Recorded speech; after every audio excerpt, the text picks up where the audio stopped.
아멘. 자, 여러분, 설교 시간에 눈을 크게 뜨시고 설교 말씀 잘 들어보시기 바라겠습니다. 아멘. 자, 사도행전에 대해서 반복되지만 여러분들에게 사도행전에 대해서 좀 말씀 다시 드리겠습니다.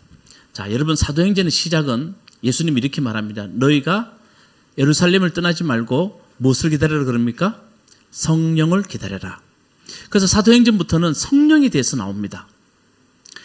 성령이 너에게 임하실 테니까 성령을 기다리라고 말합니다. 자, 성령이 오시면 어떤 일을 할 것인가? 자, 우리 사도행전 1장 8절 말씀 앞을 보고 다 같이 한번 읽어보도록 하겠습니다. 1장 8절 말씀 시작. 그러나 성령이 너에게 내리시면 너희는 능력을 받고 예루살렘과 온 유다와 사마리아에서 그리고 마침내 땅끝까지 이르러 내 증인이 될 것이다. 자, 성령이 임하면 너희가 뭘 받는다고요? 능력을 받고. 자, 능력을 받고 예루살렘과 온 유대와 사마리아와 땅끝까지, 다시 말하면 곳곳에, 아시겠습니까? 곳곳에 가서 너희가 내 증인이 되어야 된다. 그러면 성령이 우리에게 임하는 이유를 뭐냐 하면 너희가 성령으로 함께 곳곳에 가서 내 증인이 되어야 된다. 이게 그리스도인의 사명입니다. 너희가 능력을 받는다. 자, 저 보세요. 능력은 어떻게 받을까요? 성령이 오면 우리에게 어떤 능력이 있을까요? 제가 여러 번 말씀드렸습니다. 특별하게 생각하지 마십시오.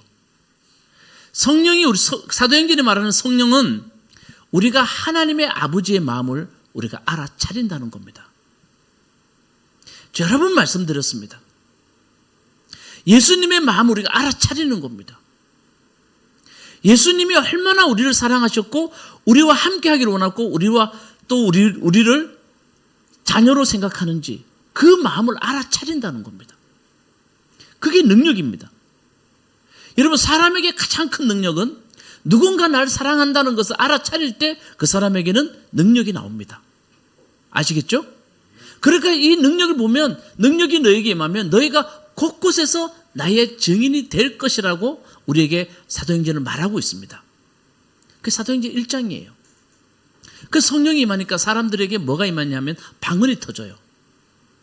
자, 성령은 방언이 터지니까 베드로가 벌떡 일어나서 설명해줘요. 자, 하은아, 성령은 누가 받을 수 있는 거야? 자, 내가. 자, 이렇게 말합니다. 성령은 누가 받을 수 있냐면 누구나.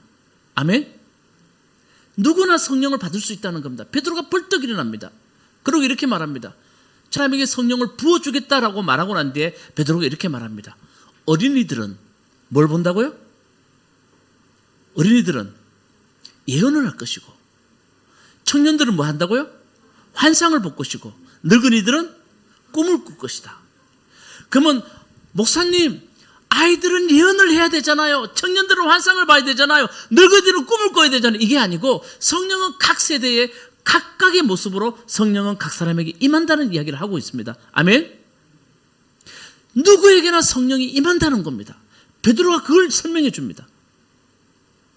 하나님의 아버지의 마음은 특별한 사람이 아니라 이제 누구에게나 하나님의 아버지의 마음을 알아차릴 수 있는 그런 시대가 우리에게 임했다는 겁니다. 그게 사도행전 2장에서 우리에게 말하고 있습니다. 그리고 베드로는 이렇게 말합니다. 그러면 우리가 누구나 성령을 받을 수 있는데 베드로가 설교를 합니다. 베드로의 설교는 뭐냐 하면 이겁니다. 핵심은 두 가지입니다. 여러분, 예수를 죽였잖아요. 여러분, 예수 죽였잖아요. 누구 손을 빌려서? 무법자의 손을 빌려서. 여러분, 무법이란 말은 법이 없다는 겁니다. 다시 말하면 율법이 없는 사람들, 로마 사람들의 손을 빌려서 당신들 손에 피를 안 묻히고 예수를 십자가에 못 박혀 죽였잖아요. 그런데 그 예수는 다시 살아나셔서 하나님이 우리를 자유롭게 하셨습니다. 우리에게 은혜를 베풀어 주셨습니다. 라고 베드로가 설교를 해요. 그런데 이 설교는 대단히 위험해요. 사람들 기억에 잊혀져가는 예수, 그 예수를 베드로가 다시 호명하는 거예요. 쉬운 게 아니에요. 여러분, 그 당시에 예수의 이름을 다시 사람들이 돌이키면 사람들은, 로마는 그리고 그 위에 있는 사람들은 대단히 싫어하는 겁니다. 예수를 따르는 사람이 많았기 때문에. 그런데요, 성경이 이렇게 말해요. 그 설교를 듣고 3,000명의 사람들이 예수를 믿기 시작했다고 말합니다. 아멘? 여러분, 3,000명 어떻게 생각합니까? 사도행전은 예수님의 설교를 듣고 그날 3,000명이나 수많은 사람들이 하나님 앞에 회개하고 돌아섰어. 그거 우리에게 이야기해 줄까요? 단순하게 그 이야기를 들려주려고 3,000명이라는 숫자를 딱 명토 박아서 우리에게 이야기해 주고 있냐는 겁니다. 아니라는 거예요. 그런 깊은 의미가 있다는 거예요. 죽었던 예수가, 사람들은 무법자의 손에 빌려서 그 죽였던 예수가 3,000명의 가슴 속에 다시 태어났다는 겁니다. 아멘? 성령으로 인하여서 하나님 아버지의 마음을 아는 사람들, 하나님의 마음의 아버지의 마음을 다시 깨달은 사람들이 3,000명이나 다시 예수가 가슴 속에서 태어나기 시작했다는 겁니다. 죽였다고 생각했는데 죽지 않고 예수가 다시 그들 속에서 살아나기 시작하더라는 겁니다. 그게 3,000명의 의미예요. 그리고 3,000명의 의미는 뭐냐면 곳곳에서 하나님이 곳곳의 사람들을 다 그렇게 예수 그리스도로 인하여서 다시 태어나게 하는 일들이 그들 속에서 일어나기 시작하더라는 말을 우리에게 말을 하고 있습니다. 그랬더니요, 이제 제가 말씀드렸잖아요. 지난주도 말씀드렸고 몇 번을 말씀드렸습니다. 이렇게 예수님으로 성령으로 인해서 다시 태어난 사람들은 그들이 만든 것이 있었는데, 따라봅시다. 위대한 정신. 뭐요? 위대한 정신. 이렇게 말합니다. 성경에서는 음식을 나눠 먹고 한 마음으로 하나님을 찬양하고 함께 지내며 모든 것을 공동 소유하고 재산과 소유를 다 팔아 필요한 사람들에게 나누어 주었다라고 말합니다. 이게 위대한 정신입니다. 무슨 뜻일까요? 여러분, 성경을 읽으면서 성경은 우리에게 이런 것을 기록할 때 한번 질문해 보십시오. 오늘 박민지 지사님을 기도할 때 우리가 궁금한 것은 하나님께 질문하고 질문해야 됩니다. 왜 이런 것을 기록하고 있는지. 단순하게 우리도 이제 소유를 팔고 공동 소유하고, 여러분, 이런 것들만 우리에게 말해주기 위해서 이것을 기록하고 있을까요? 이게 아니라는 거예요. 잘 보세요, 여러분. 이런 말을 하고 있다는 것은 뭐냐 하면 모두가 함께라는 말입니다. 위대한 정신이 뭐냐 하면 사람들이 깨닫기 시작했어요. 너가 없으면 내가 없다는 거. 당신의 아픔이 나의 아픔이 된다는 거. 우리가 모두가 하나라는 거. 보세요, 여러분. 우리가 벌을 함부로 죽였더니요, 열매를 얻을 수 없다는 걸 사람들이 깨닫기 시작했어요. 벌이 없으니까요, 열매를 얻을 수 없다는 걸 사람들이 깨닫기 시작했어요. 우리가 생태계의 어느 부분을 없애버렸더니 이상한 생태계가 벌어지고 우리가 살 수 없는 세상이 된다는 것을 우리 인간들이 좀 깨닫기 시작해요. 누구는 그렇게 말해요. 나비 효과. 여기서 나비가 날개짓 했더니 저기에서는 뭐가 일어난다고요? 태풍이 일어나요. 아, 나 혼자 살 수 없구나. 나 혼자 세상에서 나 잘났다고 혼자 살 수 있는 세상이 아니구나. 사도들은 성령이 임하고 예수님을 알고부터 그들은 깨달은 것이 뭐냐면, 아, 하나님은 우리에게 공동체를 주셨구나. 나만 사는 것이 아니라 그와 함께 살아갈 수 있도록 하나님 우리를 만드셨구나. 아멘? 여러분, 진짜 중요해요. 저는 예수 믿는 사람들의 근본 정신은 성령이 우리 속에 임하면 나 혼자 살 수 있는 게 아니구나. 너와 내가 함께 살아가는 세상이구나. 그걸 깨닫는 거예요.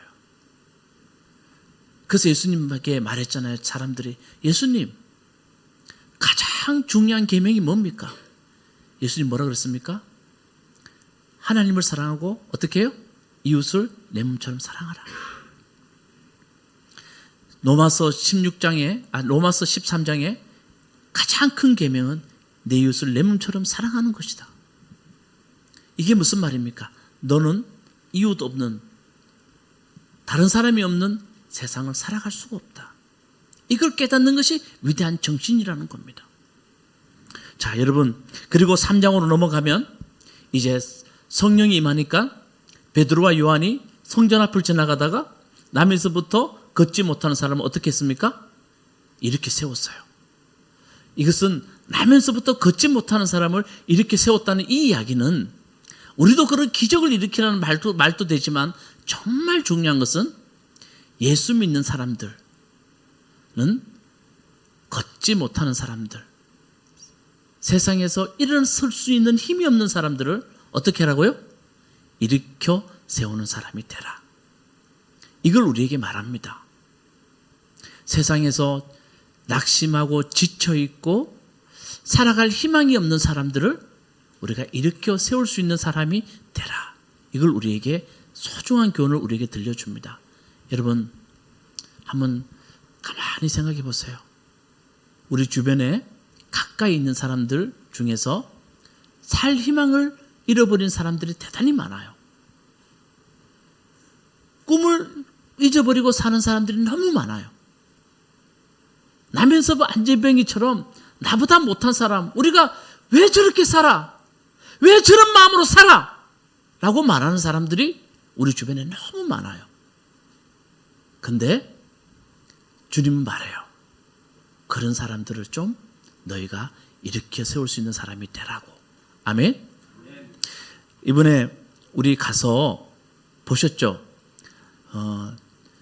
그 강화도 갔더니 우리 온 주변이 사람들이 농사 지으려고 많은 걸 심어뒀어요. 고구마도 있고 땅콩도 있고 또 뭐가 있나요? 콩도 있고 다 봤어요. 여러분, 농사 짓는 분들은 다 알아요. 여러분은 몰라요. 여러분, 북 돋는다는 말이 뭐예요? 하은아, 북 돋는다는 말이 뭐야? 모르잖아요. 봐요. 자, 우리 어머니 아버님은 알아요. 북 돋는다는 거 무슨 말인 줄 알아요. 콩을 심어요. 그럼 콩이 싹이 나요. 그럼 어른들 어떻게 하냐면 호미를 가져가서 옛날에, 요즘 뭘 하는지 모르겠어요. 요즘은. 그 우리 어릴 때는 알아요. 그죠? 알아요. 옆에 흙을 가지고 덮어줘요. 그래야 콩이 자라나더라도 넘어지지 않아요. 그걸 뭐 하는 거라고요? 북 돋는다 그래요. 여러분, 사람이 살아가면서 우리 삶에도 북 돋는 게 있어야 돼요. 아니면 넘어져요. 여러분, 사람은 어떻게, 사람과 사람 사이는 어떻게 북 돋아 줄까요? 저는 이 말씀을 준비하면서 가만히 깊이 생각해 봤어요. 북 돋는단 말은 나도 많이 쓰고, 우리 어릴 때 북 돋는 일을 하다가 너무 화가 나가지고 호미도 집어던지고 가고 그렇게 했는데, 사람과 사람 사이에 북 돋는다는 건 어떤 것일까? 제가 묵상해 봤어요. 이런 것 같아요. 그냥 옆에 있는 사람 손을 한번 꼭 잡아주는 거예요. 여러분, 손을 잡아준다는 건 뭐냐 하면, 너 넘어지면 나도 넘어져.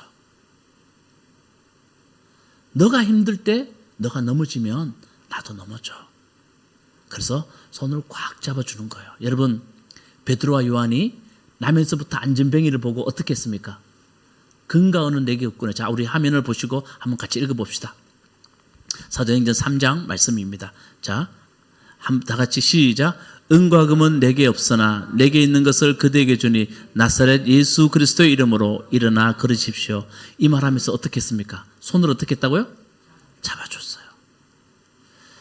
너 넘어지면 나도 넘어져. 너 일어나지 못하면 나도 일어나지 못해. 그 의미입니다. 아멘? 여러분, 예수 믿는 사람이 이런 정신이 있어야 돼요. 그래서 모든 사람을 어떻게 하라고요? 일으켜 세우는 사람이 좀 되라. 짓밟고 거짓말하고 나누고 비판하는 사람이 아니라 좀 힘든 사람들에게 손을 내밀어서 너 넘어지면 나도 넘어져. 이 마음이 있으라는 겁니다. 아멘. 자, 그렇게 초대교회는 위대한 정신과 사람을 일으키는 주는 그 정신으로 초대교회는 세워지게 됩니다. 그런데 자, 여러분, 공동체의 가장 큰 특징은 공동체에는 반드시 사람들이 모여 살다 보면 문제가 생겨요. 맞아요, 아니에요? 맞죠? 여러분, 가장 한심한 사람이 교회 왔더니 교회도 문제가 있더라. 그런 사람이 가장 한심해요. 그럼 그런 사람 물어봐요. 너희 집에는 문제 없니? 여러분, 같은 형제고 같은 피를 가지고 있고 내 부모가 같이 살아도 문제가 있어요, 없어요? 있어요. 아주 많아요. 아멘? 아주 많아요, 진짜. 부부가 살아도 문제가 많아요. 서로 참고 살 뿐이지. 그렇죠? 근데 공동체가, 교회 공동체가 생겼는데 문제가 있을까요, 없을까요? 있어요. 그게 뭐냐 하면 제가 말씀드렸지만 지난주 잠깐 말씀드렸죠? 헬라어 말하는 사람과 히브리어 말하는 사람들이 공동체 안에 있었는데 그 속에 문제가 생기기 시작했어요. 헬라어 말하는 사람, 다시 말하면 그리스 말하는 사람들은, 그 사람들은 어릴 때부터, 그 부모님 때부터 유대 땅을 떠나서 세계 각지에 살았어요. 그 자기 모국을 잊어버렸어요. 그래서 그들은 그리스 말, 헬라 말을 해요. 근데 피는 어디예요? 유대인이에요. 저기 여러분, 고려인들이 어디입니까? 스탄. 그죠? 스탄에 살면서 그 사람들은 피는 누구예요? 우리나라 사람인데 말은 우리나라 해요, 못해요? 못해요. 그 사람들은 전통을 다 잊어버렸어요. 헬라어 말하는 사람들이. 근데 히브리어 말하는 사람들은 자기 땅에 살아가면서 자기의 전통을 잘 지키고 살아갔어요. 그러니까 이 히브리어 말을 하는, 모국을 하는 사람들이 헬라어 말하는 사람들을 같은 공동체 안에서 무시하는 경향이 생겼어요. 그런데 더 중요한 것은 구제하는 일, 다시 말하면 먹고 사는 일에 있어서 헬라 사람들을 차별을 하기 시작해요. 그러니까요, 공동체가 유지되기 힘들 만큼, 깨질 만큼 힘들어지기 시작했다는, 그게 사도행전 6장 말씀입니다. 사도행전에서 이걸 기록하고 있다는 것은 심각한 문제였다는 겁니다. 여러분, 사람들이요, 지역 가지고 갈라지기 시작하면요, 그거 답 없습니다. 답이 없어요, 그거. 그러니까 교회 와서도 정치 이야기 하지 말라는 이유 중에 하나가, 정치로 갈라지기 시작하면요, 식구들도 갈라져요. 꼴도 보기 싫다 그래요. 그러니까 여러분, 이게 답이 없는 문제가 생기기 시작했어요. 그랬더니 어떤 문제가 생겼냐면, 이 문제를 해결하기 위해서 사도들은, 그러면 우리는 기도하는 일과 말씀 전가하는 일을 전념할 테니 성령이 충만하고 지혜로운 사람들을, 집사 7명을 뽑아서 이런 문제를 좀 해결하게 하자. 그리고 집사 7명을 뽑았어요. 그 집사 7명 중에서 우리가 잘 아는 사람 2사람이 있어요. 자, 그 2사람을 맞추는 사람은 예배 마치고 수박 한 덩어리 더 드리고 가겠습니다. 자, 누굽니까? 스데반, 또 자, 스데반. 자, 또 한 사람 있죠? 누구요? 빌립. 이 2사람 뽑아서 문제를 해결하게 합니다. 그런데 스데반 집사님, 빌립 집사님, 그래서 여러분들처럼 오늘 우리처럼 집사님 하는 그 집사하고 틀려요. 교회의 모든 일을 담당하는 사람이에요. 그래서 대단히 교회 안에서 중요한 일을 맡아서 하는 사람들이에요. 그런데 여러분 보세요. 이 스데반 집사님과 빌립 집사님의 이야기가 사도행전에 6장, 7장, 8장에 걸쳐서 나와요. 몇 장요? 자, 6장, 7장, 8장에 걸쳐서 나와요. 그러니까 이 2분의 이야기가 대단히 중요한 이야기를 우리에게 들려주고 있다는 거예요. 그래서 이분의 이야기들을 우리 교회가 들어야 돼요. 그래서 이 이야기를 제가 7번에 걸쳐서 여러분들에게 설교할 거예요. 이미 한 번은 지난주에 우리가 야유협에 가서 여러분들이 말씀드렸어요. 자, 먼저 빌립 집사님 이야기는 8장에 나오고 스데반 집사님의 이야기는 6장, 7장에 걸쳐서 나와요. 우리 지난주에 6장을 봤어요. 자, 스데반 집사님이 어떤 사람인지, 자, 우리 6장 8절 말씀 앞을 보고 다 같이 스데반 집사님이 어떤 분인지 시작. 스데반은 은혜와 능력이 충만해서 백성 가운데서 놀라운 일과 큰 기적을 행하고 있었다. 자, 스데반 집사님 어떤 분이라고요? 은혜와 능력이 충만해서, 이 말은 성령이 그 속에 들어왔어라는 말입니다. 성령이 그 속에 알아 들어와서 자, 그 다음에 뭐요? 백성들 가운데 뭐요? 놀라운 일과 큰 기적을 행하였다. 구체적으로 그 놀라운 일과 큰 기적이 어떤 건지 나오지 않아요. 근데 저는 분명히 제가 추측해 봐요. 일어서지 못하는 사람들을 일으켜 세우고 그들에게 하나님 아버지의 마음을 가르쳐 주고 그들이 예수 그리스도를 알게 했던 그 일은 정말 놀라운 일과 큰 기적이에요. 여러분, 예수 안 믿는 사람들이 예수 믿는 게 기적이에요, 기적 아니에요? 여러분, 자꾸 물이 갈라지는 일, 무리로 걷는 일만 기적으로 생각하지 마세요. 예수 믿는 사람들이, 예수 안 믿는 사람들이 예수 믿는 게 기적이에요.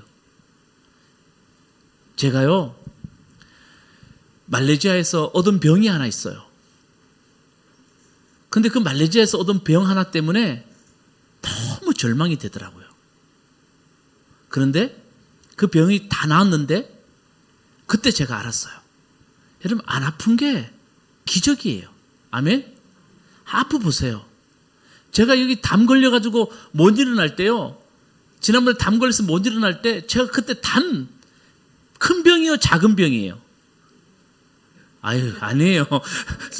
저기 사위라고 너무 그렇게 하지 마세요. 자, 큰 병이에요, 작은 병이에요? 작은 병이에요. 그런데 일어날 때요, 못 일어나니까요, 씻을 때도 이렇게 하니까 이걸 못 하겠더라고. 이렇게 해가지고 씻는데, 이렇게 하고, 여기 치약이 줄줄 떨어지고, 그래서 느꼈어요. 야, 건강한 게 진짜 기적이다. 아멘? 그런 기적들을 많이 일으켰어요. 스데반 선생님은, 집사님은. 근데 이 스데반 집사님을 반대하는 사람들이 일어났어요. 리버디노라는 사람들이에요. 이 사람들은 종으로 있다가 유대인이 된 사람들이에요. 다시 말하면 재산이 없어서 종이 되었어요. 근데 어느 시간이 지나서 이 사람들을 다시 유대인으로 복귀시켜 줬어요. 이렇게 복귀시켜 준 사람이 높은 사람일까요? 낮은 사람일까요? 높은 사람들이죠. 그 대제사장 같은 사람들이 그렇게 했어요. 이 사람들이 신분이 복귀되면 이 사람은 누구한테 아부뜰 거예요? 잘 보이려고 그럴까요? 자기들을 모든 신분을 다시 신분을 돌려준 사람들에게 이 사람들은 잘 보이려고 노력해요. 그게 리버디노 사람들이에요. 그런데 스데반은 예수님을 따라요. 예수님은 높은 대제사장들하고 좋은 관계에서 나쁜 관계였어요. 아니, 나쁜 관계였어요. 이 사람들이 예수님을 심판해 죽였잖아요. 그런데 스데반은 예수님을 따르고 있어요, 지금. 그러니까요, 리버디노 사람들이 높은 사람들을 잘 보이기 위해서 어떻게 하냐면, 스데반은 모세의 율법을 어기고 하나님의 성전을 모독한 사람입니다라고 거짓 증인들을 세워서 그렇게 스데반을 모독해요. 여러분, 유대인들은 두 가지 기둥이 있어요. 하나님의 성전과 율법, 이것은 그들에게 두 가지 기둥이에요. 그런데 이 사람들이 스데반은 모세의 율법을 따르지 않고 이 사람은 하나님의 성전을 모욕합니다라고 말하면 스데반에게 유대인들은 그 속에서 분이 일어나요. 어디 감히 모세의 율법을 하나님의 성전을 쥐가 모독해. 그래서 공의회가 모이게 돼요. 여러분, 우리가 말하는 공의회 그러면 그냥 회의하려고 모였지 이런 생각하면 절대 안 돼요. 그 공의회에서는 스데반을 로마의 손에 넘겨서 죽일 수도 있어요. 예수님도 누가 죽였어요? 공의회가 모여서 예수를 죽였어요. 공의회가 모여요. 의장은 누굽니까? 대제사장. 유대인들의 가장 큰 힘을 갖고 있는 대제사장이 의장이에요. 공의회에 딱 모였는데 지난주 말했잖아요. 스데반의 얼굴이 누구의 얼굴 같았다고요? 예? 천사. 그래서 제가 뭐라 했습니까? 우리 얼굴을 누구의 얼굴로 성령 수술하자? 예, 천사의 얼굴로 성령 수술하자. 자, 하나, 천사의 얼굴로 성령하면 어떤 얼굴이 될 것 같아? 자, 우리 다 같이 박수 한번 줍시다. 자, 여러분, 천사의 얼굴이 저는 상상해봐요. 어떤 얼굴일까? 저는 그렇게 생각해요.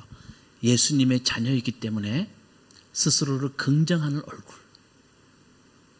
세상에 나가서는 당당한 얼굴. 밖에 있는 출세, 물질 때문에 기뻐하는 것이 아니라 내 내면에 있는 것으로 기뻐하는 품격 있는 얼굴. 그게 천사의 얼굴이에요. 아멘. 스데반은 천사의 얼굴을 했대요. 그리고 스데반의 이름의 뜻은 뭡니까? 따라합시다. 면류관. 여러분, 스데반의 이름의 뜻은 면류관이에요. 이런 천사의 얼굴한 사람들에게 하나님은 면류관을 세워주는 거예요. 여러분, 우리 삶의 면류관이 뭡니까? 하나님이 나에게 면류관 세워주셨어. 그 면류관이 도대체 뭡니까? 저는 그렇게 생각해요. 내가 하나님의 자녀니까 정말 기뻐하는 긍정적인 마음, 세상을 향해서는 당당한 얼굴, 내면의 기쁨이 있어 품격이 있는 얼굴, 그런 얼굴을 가진 사람들이 면류관을 쓴 사람들이에요. 아멘? 그 스데반의 얼굴이 면류관이에요. 자, 그래서 이제 대제사장이 스데반을 불러요. 그리고 그는 이렇게 말합니다. 7장 1절에 보면 이렇게 말합니다. 이것이 사실이요. 따라 봅시다. 이것이 사실이요. 물어봅니다. 너가 성전을 모욕하고 모세의 율법을 모독했다는 것이 사실이요. 그랬더니 스데반이 이렇게 합니다. 부영 여러분. 부자는 아비 부자입니다. 아버지의 아들, 우리 하나님의 아버지의 아들 같은 우리 모든 여러분, 좋게 말하죠. 그러면서 스데반은 어디부터 시작하냐? 아브라함 때부터 어디요? 솔로몬 때까지. 그는 이스라엘 역사를 쭉 이야기합니다. 아브라함 때부터 어디요? 솔로몬 때까지 쭉 이야기하는데, 아브라함 때 솔로몬까지 이야기를 했더니 솔로몬 때 와서 쫙 스데반 집사님이 설교를 했더니 유대인들이 돌을 집어서 스데반 선생님을 돌로 쳐 죽여버립니다. 자, 그렇다면 아브라함 때부터 솔로몬 때까지 스데반의 설교가 시작되는데, 지금부터 아브라함 때부터 야곱 때까지를 오늘 말씀 드릴 겁니다. 2시간에 걸쳐서 말씀 드릴 겁니다.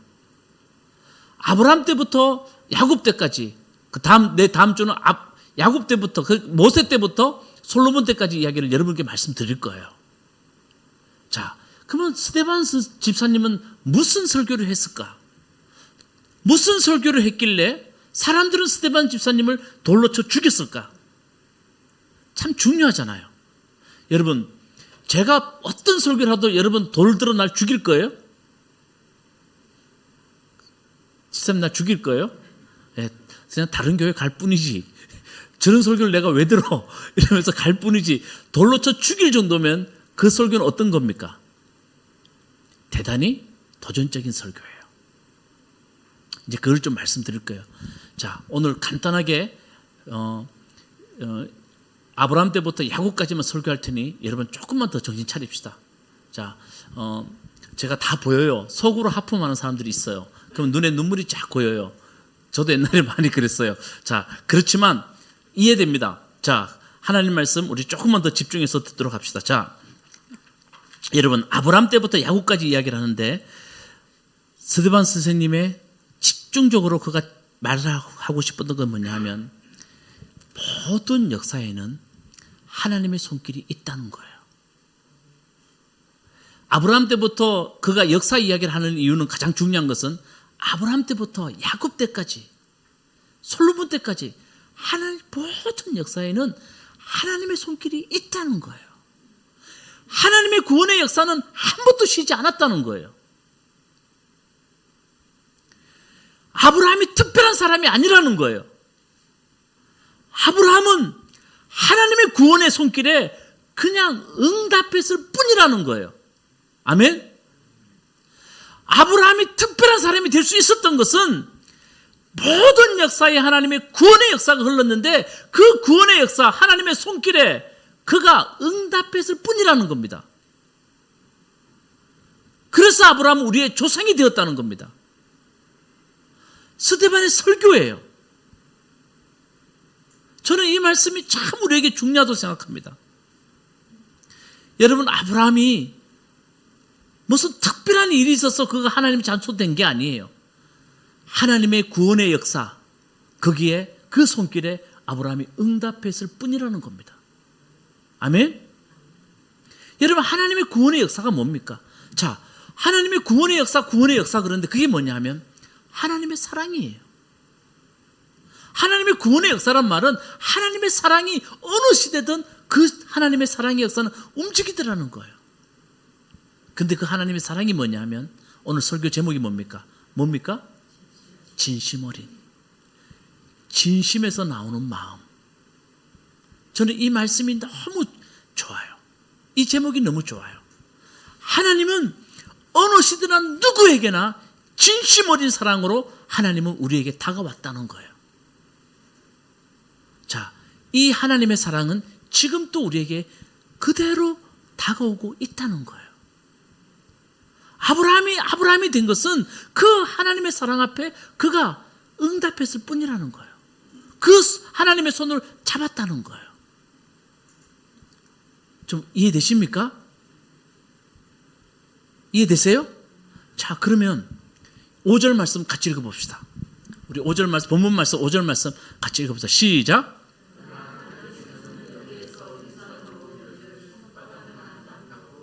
자, 절 보세요. 여러분 잘 들으세요. 하나님이 아브라함에 땅 주겠다 그랬어요. 근데 아브라함 살아있을 때 그가 땅 얻었어요? 못 얻었어요? 착각하지 마세요. 하나님은 너희가 이 땅을 주겠다고 했는데 아브라함에게는요 하나도 주지 않았어요. 나중에 헤브론 땅 요만한 거 무덤 하나 줬어요. 그대로 이야기하고 있어요. 유산을 물려 손바닥만한 땅도 그에 주지 않았습니다. 계속 시작.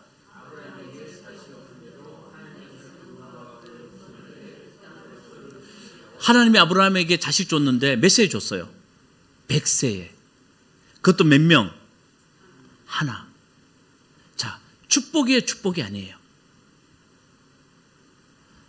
이렇게 물어보면 여러분 생각에, 여러분 진짜 평소에 다른 생각으로 하면 집사님 이게 축복이에요, 축복 아니에요? 집사님 대단하네요. 땅도 하나도 안 주고 자식으로는 아들 하나 줬는데 축복이라고요?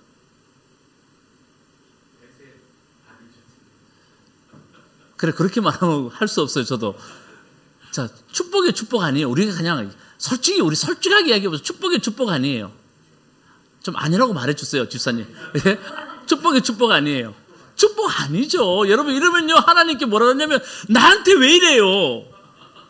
우리 가정이면 왜 이래요? 라고 할 수밖에 없어요. 무슨 말인지 아세요? 하나님의 약속은 진심 어린 사랑을 모르면 받을 수 없다는 거예요. 아브라함이 결국은 약속을 받았어요. 약속을 하나님 다 이행해 주셨어요. 그런데 여러분, 이런 상황 가운데 사람이 버티기란 너무 힘들어요. 근데 아브라함은 하나님의 진심 어린 사랑을 알았기에 하나님의 손을 잡았다는 거예요. 여러분, 우리에게 예수 믿어도 고난이 없거나 힘든 일이 없거나 우리 속에 좋은 일만 있다고 절대 믿지 마세요. 많은 어려움이 우리 속에 와요. 근데 여러분, 우리가 잡아야 될 것은 따라봅시다. 하나님의 진심 어린 사랑. 그거 믿는 거예요. 아멘? 여러분, 6절 말씀 읽어봅시다. 6절, 7절까지 읽고 말씀 마치겠습니다. 6절 말씀 다 같이 시작.